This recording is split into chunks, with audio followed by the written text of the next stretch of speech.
This is Jeff Durkin here. We are Change Connecticut. We're out here in Washington, D.C. with a special guest, Abby Martin, founder of Media Roots and host of RT America's Breaking the Set. Abby, what are we doing out in front of the White House today? We are protesting drone warfare in the U.S. and all around the world, Africa, the Middle East, and Asia. So saying no to drones all around, standing in solidarity with hundreds of millions of people around the world who are experiencing the horrifying, deadly effects of drone warfare. So tell us a little background of Media Roots, how you got started with Media Roots, how that became more of a independent media outlet to spread your message around.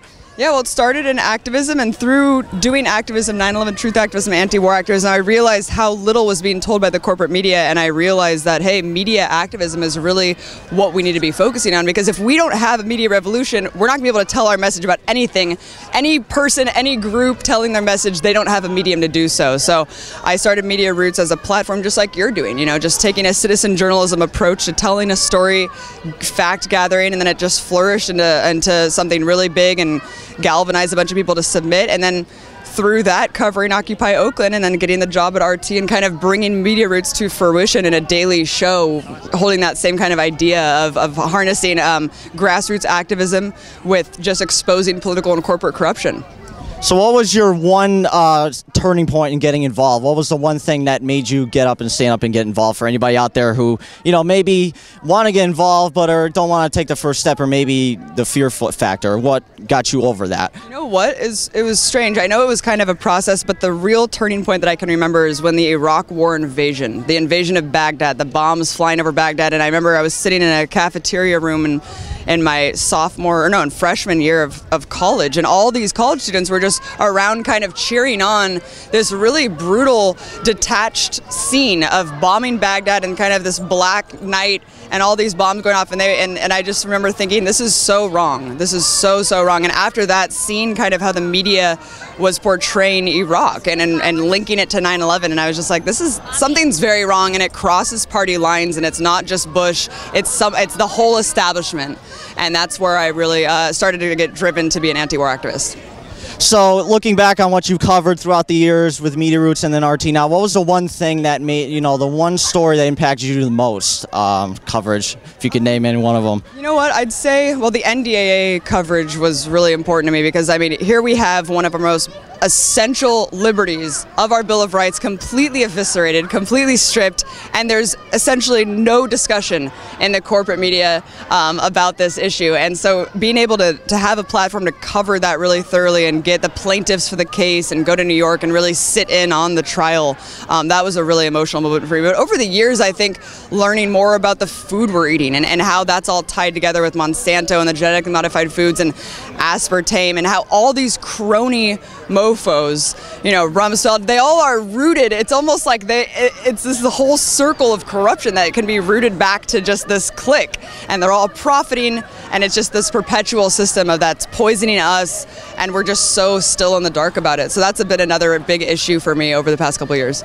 Going back to this coverage out here right now with the drone protests going on, and we see a few media outlets, you know, RT covering a few media outlets.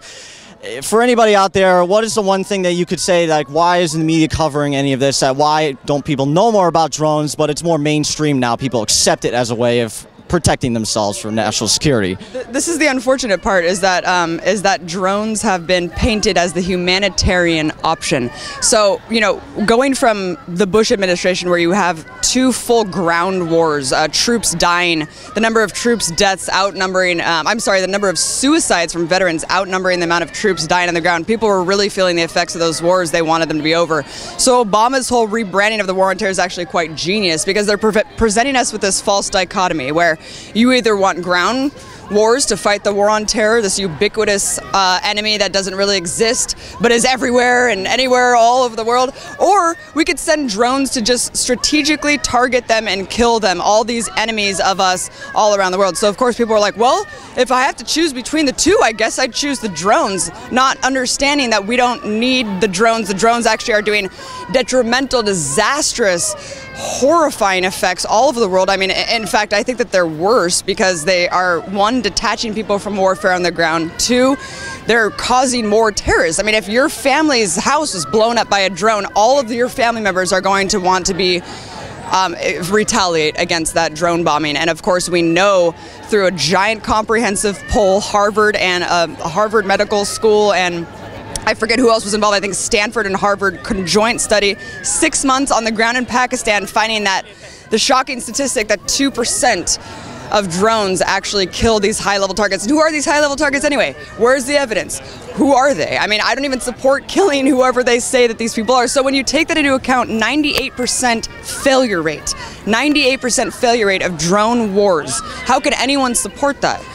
So I think when people really look at the facts, they realize, wow, this is a really bad program that's actually doing much more harm than good. And the media, on the media angle, well, it's obvious. The media has a very specific interest. Its interest is profit making, maximize their profit line every year. The media is not in the interest of telling the truth. The media is acting as a propaganda arm of the establishment. They've been doing this for the last 15 years. It's getting worse.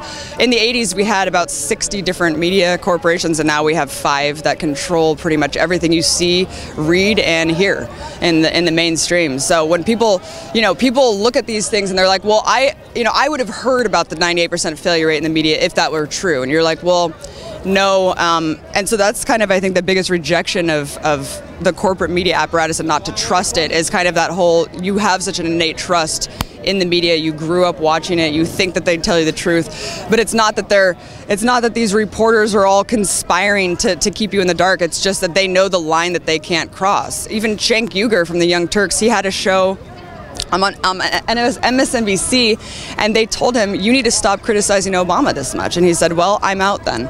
He actually, they told him to self-censor. So that's when we're looking at the system of media, that's the way it runs. And then you look at General Electric overseeing NBC and MSNBC. I mean, General Electric's one of the biggest military machines in the world. They own, they're running all this military equipment. So of course it's in their interest to not tell you the truth about the wars, about this and that. So I think it's a mode of just self-censorship and not telling the truth.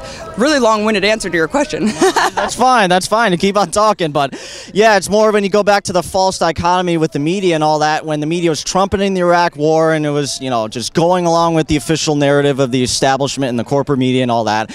And you see the media outlets like MSNBC that covered all that, and all of a sudden they're silent on the drone strikes and the issue like that. And whenever you're brought it up, it's completely the opposite. They're actually defending it. And then it exposes the left-right paradigm when even John Yoo came out and endorsed and supported Obama on the drone strikes, the guy who endorsed the torture memos. You know that you're in bad shape when John Yoo's coming out and supporting you, when Karl Rove and Cheney, they're like, all right, you're doing a good job on the war front.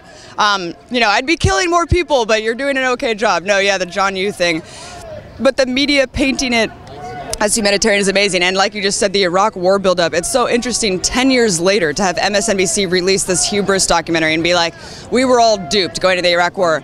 No, you guys were deliberately duping us. You weren't all just duped. I mean, you knew, first of all, you were ignoring hundreds of millions of people who were in opposition to the invasion of Iraq. Secondly, you knowingly were printing this information that wasn't verified, yet you did. So to go back 10 years later and say, we're sorry, this mea culpa, it's just absurd, because they were part of the selling the wars. And also, after 9/11, the media just became more of a historical account of what the government was saying. I mean, there was such a culture of fear, such a culture of self-censorship. Even Dan Rather said, to dissent in that immediate wake of 9/11 would be like putting a burning tire over your head, like they were doing in South Africa. That's the culture of fear kind of in the media establishment. And so, what they did was they just printed government information. And I was looking, and there's these people who had printed like Newsweeks. They had scanned all these Newsweeks and Time magazines right in the wake of 9/11, and they have them on an archive online, and you can really see how much propaganda we were all susceptible to. I mean, just days and days of just repeating this mantra, and these people just printing it. And my question is, how did they have all this information ready to print days after 9/11? Explaining exactly how the buildings collapsed, all right there, days after 9/11, explaining exactly who all the hijackers were the next day after 9/11. You're like, if you knew all this information, you had it all ready to go, why couldn't the attacks be stopped? I mean, of course, that's a whole other issue, but it's just unbelievable.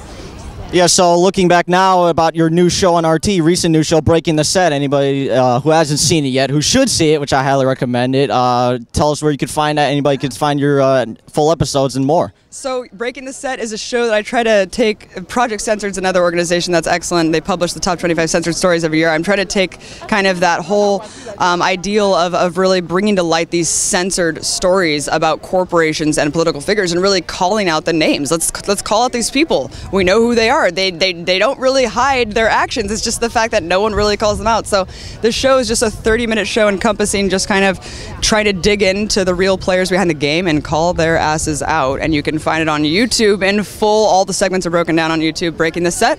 Or you can go to my Twitter at Abby Martin and check it out there. I feel like I'm on the show now, like plugging in. I'm like, you can find me at Abby Martin and youtube.com/Breaking the Set and our Facebook page. So, and you know what you're doing is so important, and I really hope that people will support Jeff and support organizations like We Are Change, because without grassroots media, without citizen journalism, we will not be able to take back the media. We have to make the corporate media irrelevant and take things in our own hands. And I applaud your guys' efforts, and I applaud everyone who's doing similar things, because this is really the revolution right here.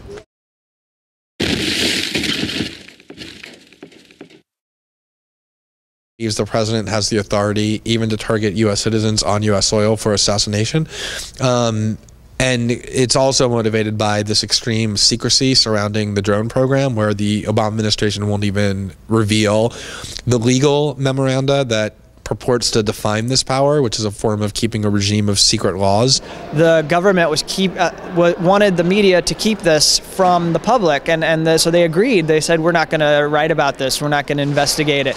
We're not going to ask questions about why a drone base is in Saudi Arabia and what that would mean. I mean, the killing that could happen, the blowback that could happen here in the United States.